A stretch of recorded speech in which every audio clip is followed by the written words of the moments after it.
for me to stay this way. One of His purposes in my life is that I will resemble Jesus. And whatever He is doing in me, it's for that end. He will not let me stay the way I am. That's just the way I am. No, it's not. Yeah, Bobby, I just can't help myself. That's the way I am. Give me a break. If Jesus lives inside of you, that's not the way you are. And you're not going to stay that way. Okay. I sounded like a preacher there a minute. All right. He did not create the world to be a disordered chaos. He made it to be an orderly universe, to be inhabited by all the living creatures that He would bring into being one day. Isaiah 45:18. Write that down. Okay. Let me get to the deal. All right, so here it is. It's all shrouded in darkness, in this kind of a gloom thing. There's not a promise even of light anywhere, and life or the life which was it was going to have, but then a spark of hope. And it says, and the Spirit of God was hovering above the water. Something was about to happen. Watch this. Hovering comes from a word meaning to be tremulous as with love. What? Some of your translation says brooding. And that's a word found in Deuteronomy 32:10 and 11, when it says, He found him in a howling wilderness. He encircled him and cared for him. And it talks about an eagle who takes care of her young. That's in Deuteronomy 32:10 and 11. This is the same word. It's to be tremulous as with love. I mean, you're going to think I'm nuts here, but it can't be anything other than this. So here's the heart of God, that from eternity, who knows how long it had been before, in the beginning, God created the heavens and the earth. So all of that time, there was this secret in Him. There was this thing. It's like He's planning for us. Jesus is, it's all there. And we were in His heart way back then. And all of a sudden, He creates heaven and earth. And now He just can't stay. He can't stand it anymore. I mean, the secret that's been in His heart is now making Him this word. And He becomes tremulous as with love. And He's hovering over the water. I mean, you can just almost see Him. I don't know what it looked like, but He's like, oh my goodness. Oh, I can't wait. I mean, you just see Him. Look at, this is what's to come. This is what's to come. Oh, I can't wait. And He's hovering, tremulous with love. Calling forth what's in that. Listen, can you see that He does you and Zach? He does that for you, Zach. He's hovering over you going, Zach, I'm in love with you. I have so many things for you. Oh, Zach, I can't wait to show you every secret in my heart for you. Come on, Zach, come on. He's tremulous with love over you, Bob Ayers. Isn't that crazy? I mean, how in the world, I'm going to be a preacher again, how will you ever live one more day like you've been living when you understand this? Really? God's tremulous in love with you. He's hovering over everything, drawing out of your chaos. Do you like your chaos? Goodness. It's like He's hovering, going, come on. Come on, Betty. Gay, come on. I still have so much for you, Gay. Come on, Gay. I'm in love with you. That's what's going on right here. The moving of the Spirit upon the face of the waters represents the brooding, the cherishing, the vitalizing presence of God over His creatures. Over them, around them. Oh, I'm out of breath. At once the source and protection of their life. I'm taking care of you. I'm hovering, I'm taking care of you. Like this picture, Deuteronomy, about this mother bird. I'm taking care of you.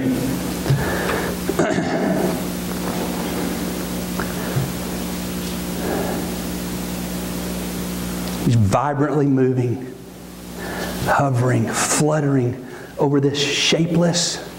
There's nothing there. And then He's moving all over this. Communicating to this unformed thing, life and order that we're fixing to birth. And for the next 6 days, I mean, if you keep reading, the next verse is day 1. And it's like the next 6 days are like the response. It's the response to the hovering. The words portray the energy-giving presence of God, swathing and caressing the chaos and the unfinished earth as He prepared to complete what was coming. Listen, He has so much for you. He's not finished in you. There's so much, and He's hovering, drawing, calling forth. One of my favorite verses, it talks about deep calls unto deep. Listen, the deep things in God are calling forth, and the deep things in you going, Alan, I've got so much. Wow, He's hovering. It's like, okay, never mind. The words portray that. So what's all this mean? Here's part of it. In my chaos, in my darkness today, there's some in this room that this is one of the darkest days in your life. And I know that. There's some in this room who go, my life is a mess. My life is chaos.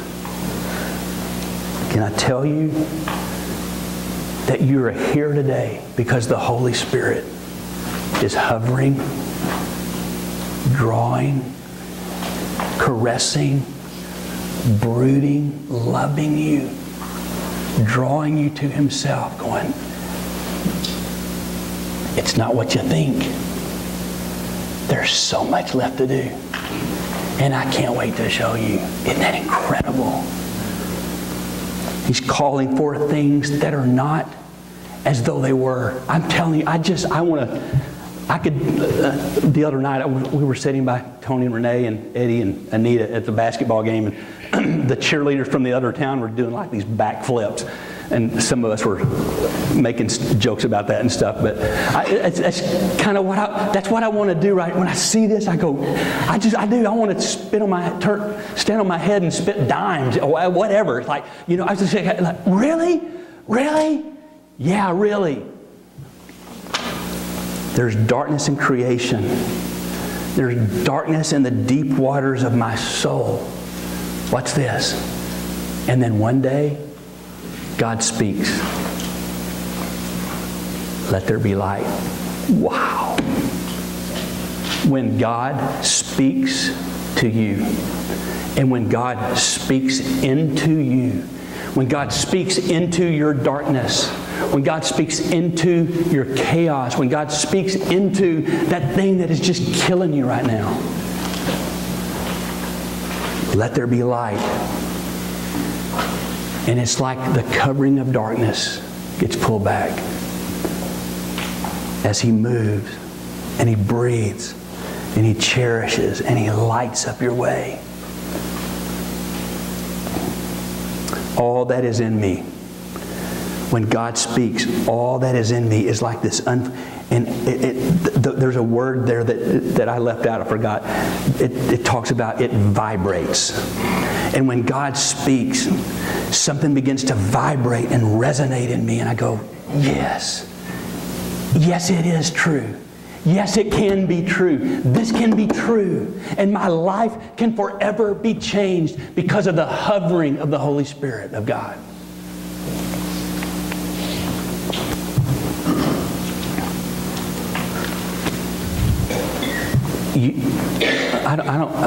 Do I say this? Yeah, I guess I will. I don't want you to take it wrong.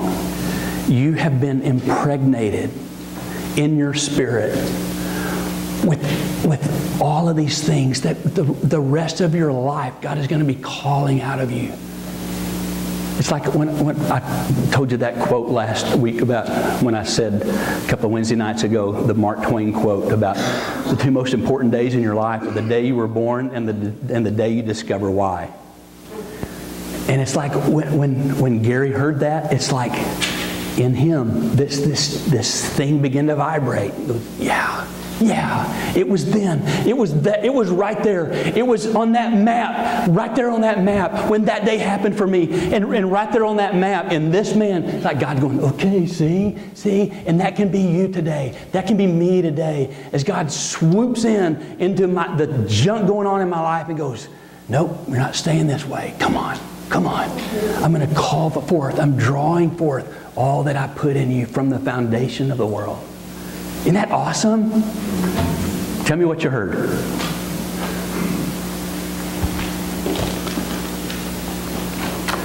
Okay, I'll start over. No. Please, I'm out of breath. Yeah. Substance was there the whole time. Substance is there the whole time. I heard all kinds of things, but I have this picture of God. I remember when we had Gary, our first baby, and this hovering over them, that you couldn't get enough of them, you couldn't hug them enough, you couldn't kiss them enough, and that's what God's doing over us. He just hovers over us because He's so enamored with us. That's hard to believe, that this just God loves us that much. He's just absolutely crazy about it. You say it all the time, but it's just really hard to think, wow, you're that crazy about me? That's a great picture. He was saying, like when their first was born, just all we wanted to do was hover. I want to hear every breath. And that's the picture he has of God hovering. He's so crazy about us. Good. Somebody else, what'd you hear? God cannot wait to share His secrets with me. Attaboy. God cannot wait to share His secrets with me. We were chosen before the beginning of time. Good. That a girl, JJ. Fourth generations. Calls forth generations. Good. Saying that that's just who I am, not being who I'm supposed to be. Attaboy, Stoney. Yeah. High five. Somebody else.